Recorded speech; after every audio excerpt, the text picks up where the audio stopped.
O Partenon é uma ruína por causa de uma noite, 1687.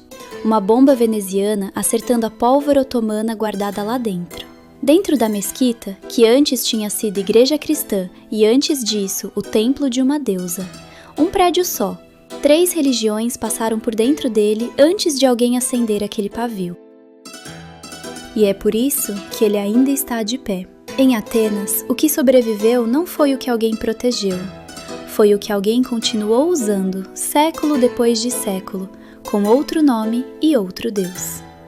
Você vai subir a Acrópole, andar por um cemitério onde provavelmente vai estar sozinho, e atravessar de balsa para uma ilha de pistache com um templo grego quase inteiro lá em cima. Vai ver uma engrenagem de bronze, recolhida de um naufrágio, que previa eclipses e posições de planetas com décadas de antecedência, e uma vela preta que ninguém lembrou de trocar, e o rei que se jogou de um penhasco quando a viu no horizonte. É o nome dele que o mar inteiro carrega até hoje. Um templo dórico de colunas inteiras, uma cidadela no alto de uma rocha, uma praça de terra batida e um cemitério do lado de fora das muralhas. Deuses diferentes, usos diferentes, séculos diferentes. Nenhum desses lugares foi poupado, cada um foi ocupado por quem chegou depois, rebatizado, remendado e usado para outra coisa. É por isso que sobrou pedra para você olhar hoje. Todo mundo chega em Atenas olhando para a rocha lá em cima, e o templo grego mais bem preservado do planeta está a poucos minutos dali, numa colina baixa na beira da antiga praça do mercado, o templo de Hefesto. Teto, colunas, métopas esculpidas, quase tudo no lugar, quase 2.500 anos depois. No fim da tarde, o sol bate de raspão na colunata e as esculturas ganham relevo. Isso não é sorte. Por volta do século VII d.C., ele parou de ser templo e virou a igreja de São Jorge Acamates. E igreja é coisa que se conserta. Telha trocada, parede caiada, ninguém arrancando o bloco dali para levantar casa em outro lugar, que é como a maior parte dos templos da Grécia desapareceu. Ele chegou inteiro até você porque deixou de ser o que era. Guarde isso e olhe de novo para tudo que ainda está de pé nessa cidade. Acrópole de Atenas. A rocha sobe 150 metros acima do mar. O mármore do caminho está polido de tanta gente e escorrega de verdade. No verão, as cigarras dos pinheiros da encosta acompanham você até em cima. Mas então você chega esperando o auge da Grécia clássica, e o Partenon te entrega outra coisa. Ele foi igreja cristã dedicada à Virgem Maria a partir do século VI. Depois da conquista otomana, na década de 1460, virou mesquita, com minarete e tudo. Quase 2.000 anos de gente entrando, rezando e consertando o telhado, em 3 religiões diferentes, até a noite de 1687. E o dinheiro que ergueu aquilo também não é bem o que parece. Em 454 a.C., Péricles transferiu para Atenas o tesouro da Liga de Delos, uma aliança de defesa contra os persas, guardado até então na ilha de Delos. Com a sobra, ele construiu o Partenon. Os rivais dele se levantaram na assembleia e chamaram aquilo, na cara dele, de desvio do dinheiro dos aliados. Péricles respondeu que Atenas devia aos aliados proteção, não um relatório de gastos. A obra foi de 447 a 432 a.C., 15 anos com a cidade inteira mobilizada, e cada bloco saiu do mesmo lugar, o Monte Pentélico, a nordeste daqui. Mármore pentélico, branco, com um traço de ferro que puxa a pedra para o dourado conforme ela fica exposta ao tempo. No fim da tarde, a colina inteira fica com essa cor, e o que era mais frágil já não está aqui em cima. Desceu a colina para o Museu da Acrópole, o prédio de vidro no pé da rocha. Se você está gostando até aqui, deixa um like, ajuda demais esse canal a continuar fazendo guias assim. E fica comigo, porque a maior parte dessa lista ainda está pela frente. Desça a encosta noroeste e você sai do território dos deuses. Aqui os monumentos são para o dia a dia. A Ágora Antiga de Atenas. O mármore fica para trás e você passa a andar na terra batida, entre fundações na altura do joelho, com pouca sombra pelo caminho. A partir de mais ou menos 508 a.C., boa parte dos cargos públicos daqui era sorteada em vez de eleita, no princípio de que qualquer cidadão servia para governar. A assembleia se reunia na Pínix, a colina logo ali, e foi de lá que Péricles foi a voz dominante por mais de 3 décadas. O mesmo homem acusado de gastar dinheiro alheio, sustentado por uma máquina que podia derrubá-lo a qualquer momento.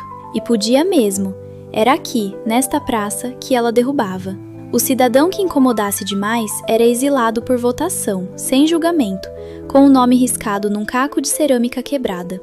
Mais de 1000 desses cacos saíram deste chão e milhares do cemitério onde a gente chega daqui a pouco. Em vários deles está riscado o nome de Temístocles, o homem que tinha salvado Atenas dos persas. Péricles foi a voz daquela assembleia por mais de 30 anos. E quando Atenas precisou enterrar os primeiros mortos da Guerra do Peloponeso, foi aqui fora, do lado de fora das muralhas, que ele fez o discurso fúnebre, um texto que só existe porque Tucídides o reconstruiu de memória, depois. O Querameicos é o lugar mais silencioso do centro de Atenas, com o riacho Eridano ainda correndo verde por dentro dele, e você provavelmente vai estar sozinho aqui. O que saiu deste chão não foi longe, está no museu do próprio sítio, as estelas, os vasos brancos que iam junto com os mortos. Só uma coisa não está, a lápide de Égeso, sobre um dos túmulos é uma cópia. A original foi levada para o outro lado da cidade, e você passa na frente dela antes deste vídeo acabar. Mas então, chega 1834, Atenas vira capital de um estado independente, e arquitetos vindos da Baviera começam a decidir como ela deveria parecer. Os lugares que vêm agora são os que passaram por essa peneira. Cada um foi salvo de algum jeito, e cada um pagou por isso de um jeito diferente, perdendo camadas inteiras, perdendo suas esculturas, ou perdendo o lugar exato onde estava. O que vem agora é o século em que alguém resolveu decidir qual Atenas era verdadeira. Ilha de Egina. Uma travessia de balsa de Pireu entre 40 minutos e pouco mais de 1 hora, e você desembarca numa ilha de Pistache, que já foi a rival marítima mais séria de Atenas. No alto dela, com o mar aberto dos 2 lados e vento o tempo todo, está o templo de Afaia, quase todas as colunas ainda de pé, levantadas por volta de 500 a.C., meio século antes do Partenon. Afaia é uma deusa de um lugar só. Conta a lenda local que ela era uma ninfa cretense, fugindo do rei Minos, que se jogou no mar e foi recolhida pelas redes dos pescadores de Egina, virando deusa dentro delas. Não existe culto igual em nenhum outro canto do mundo grego. Nos 2 frontões desse templo havia esculturas de mármore com cenas da Guerra de Troia, desenterradas quase intactas no começo do século XIX. Foram compradas e embarcadas para Munique poucos anos depois, e é na gliptoteca de lá que estão até hoje. Você sobe até o templo, levanta os olhos para os frontões e o que está lá é o espaço onde elas estavam. As esculturas de Egina foram salvas, sendo levadas embora para Munique. É por isso que vale andar devagar pelo bairro que ninguém achou que precisava ser salvo, Placa e Monastiraki. Na primavera, as laranjeiras amargas das ruas florescem e o cheiro toma as ruelas inteiras. No resto do ano, são as frutas caídas que você pisa sem querer. Quando os planejadores bávaros do rei Otto desenharam a capital nova, em 1834, eles construíram ao norte e a leste da cidade otomana velha, em vez de passar por cima dela. Foi só isso. Ninguém restaurou, ninguém purificou, ninguém decidiu de que século aquelas ruas deveriam ser. E é por isso que as ruelas estreitas continuam ali, e o resto junto com elas. A Biblioteca de Adriano, de 132 d.C., com mais de 100 colunas, a Igreja Bizantina de Panágia Capnicarea, do século XI, levantada em parte com blocos arrancados de construções antigas e encaixados direto na parede, e a Mesquita Tsistarakis, de 1759, a algumas dezenas de metros dali, na mesma praça. 3 fés, poucos passos entre elas, e nenhuma apagou a anterior. Continuam ali, lado a lado, sem nunca terem virado uma coisa só.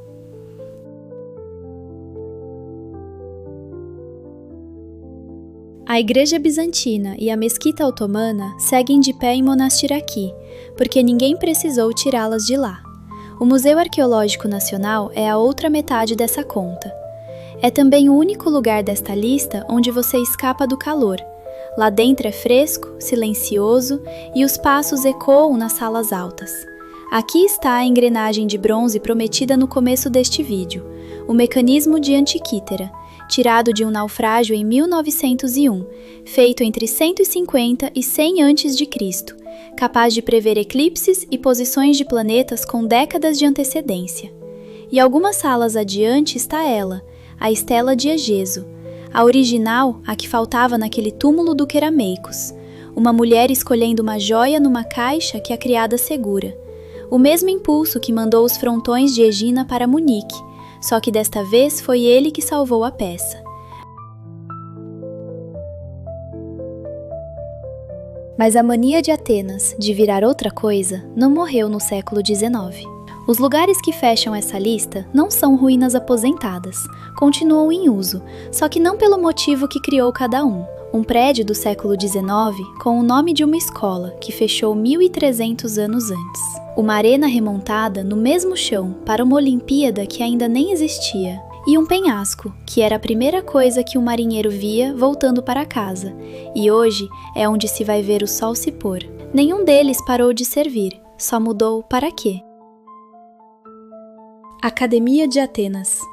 O nome é emprestado. A escola de Platão ficava num bosque de oliveiras a uns 2 quilômetros daqui, e hoje é um parque arqueológico que quase ninguém visita. Este prédio fica na Avenida Panepistimiou e é o mais ornamentado do centro de Atenas. O dinamarquês Theophil Hansen projetou este prédio e a Biblioteca Nacional ali adiante. A universidade, no meio dos dois, é do irmão dele, Christian. A obra começou em 1859 e levou quase 30 anos para ficar pronta. 2 colunas jônicas altas na frente, com Atena em cima de uma e Apolo em cima da outra. Mármore pentélico, o mesmo do Partenon. Só que aqui ele está pintado, azul forte, vermelho, dourado, porque no século XIX os estudiosos concluíram que os templos antigos nunca tinham sido brancos, e Hansen construiu de acordo. Todo aquele mármore que você viu lá em cima perdeu a cor faz muito tempo. Este prédio é a coisa mais próxima que sobrou de ver um templo grego pintado, como ele foi feito para ser visto. E você vê tudo isso de graça, parado na calçada, com o trânsito de Panepistimiou passando bem atrás. Do outro lado do centro, uma outra coisa antiga também se recusou a acabar, de um jeito bem mais literal. Estádio Panatenaico. Em Atenas todo mundo chama de Kalimarmaro, o mármore bonito. Por volta de 330 a.C., isso aqui era um vale, terra batida, arquibancada cavada direto no barro e os jogos panatenaicos acontecendo lá embaixo. O prêmio era uma ânfora de azeite sagrado. Aí, por volta de 144 d.C., um senador ateniense riquíssimo chamado Herodes Ático olhou para aquele vale e resolveu refazer o estádio inteiro em mármore pentélico, sozinho, do próprio bolso. 50.000 lugares pela estimativa, e cada um deles cortado em pedra branca. O único estádio do mundo antigo construído inteiramente de mármore.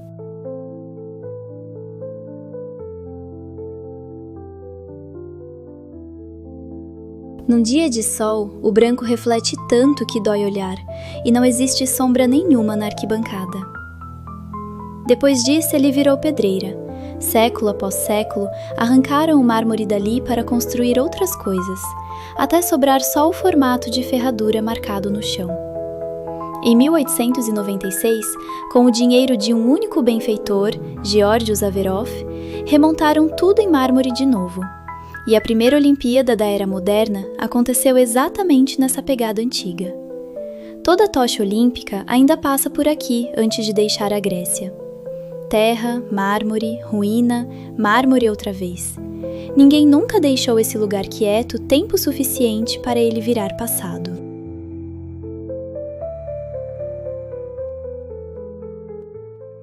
Cabo Sunião.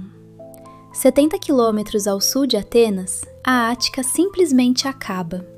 Um penhasco de mármore e xisto caindo direto no Egeu, mar aberto dos 3 lados e um vento que não para nunca. Em cima dele, o templo de Poseidon, erguido por volta de 440 a.C. Das 34 colunas dóricas, sobraram 16, 15 em volta e uma sozinha lá dentro. Nada quebra esse horizonte, e era exatamente para isso que ele servia. Quem voltava navegando enxergava essas colunas antes de enxergar qualquer outra coisa de Atenas. E é este o penhasco da vela preta prometida lá no começo. Conta a lenda que o rei Egeu ficou aqui esperando o navio do filho, Teseu, voltar de Creta, do labirinto do Minotauro. O navio saiu de Atenas com vela preta, e o combinado era simples: trocar pela branca se ele voltasse vivo. Teseu matou o Minotauro e esqueceu de trocar a vela. Egeu enxergou o pano preto no horizonte, teve certeza de que o filho estava morto e se jogou na água lá embaixo. O mar carrega o nome dele desde então, Egeu. Chegue 1h30 antes do pôr do sol. A luz nas colunas fica dourada nos últimos minutos, e é o mesmo horizonte que ele estava tentando ler. Herodes Ático refez aquele estádio inteiro em mármore pentélico com o dinheiro dele mesmo, no século II d.C. É por isso que vale olhar para as colunas do Partenon e para as arquibancadas do estádio no mesmo dia. É a mesma pedra, do mesmo monte, na mesma linha do horizonte.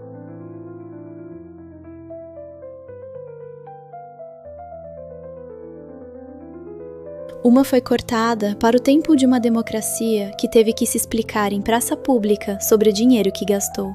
A outra, 600 anos depois, para o presente de um homem rico gastando só o que era dele. A pedra nunca decidiu qual dos 2 motivos era legítimo. Ela só foi cortada de novo. E o estrago daquela noite de 1687 continua à vista, sem ninguém fingir que nunca aconteceu. No fim da tarde, quando o Monte Rimeto puxa para o roxo do outro lado da cidade, e você entende por que os antigos chamavam Atenas de cidade coroada de violeta, olhe para tudo isso de uma vez e tente dizer em que ano você está. Daqui a 100 anos, alguém vai estar consertando alguma coisa naquela colina. Foi assim nos últimos 2500. Se esse guia te fez olhar para essas pedras de um jeito diferente, me conta nos comentários qual desses lugares você quer pisar primeiro.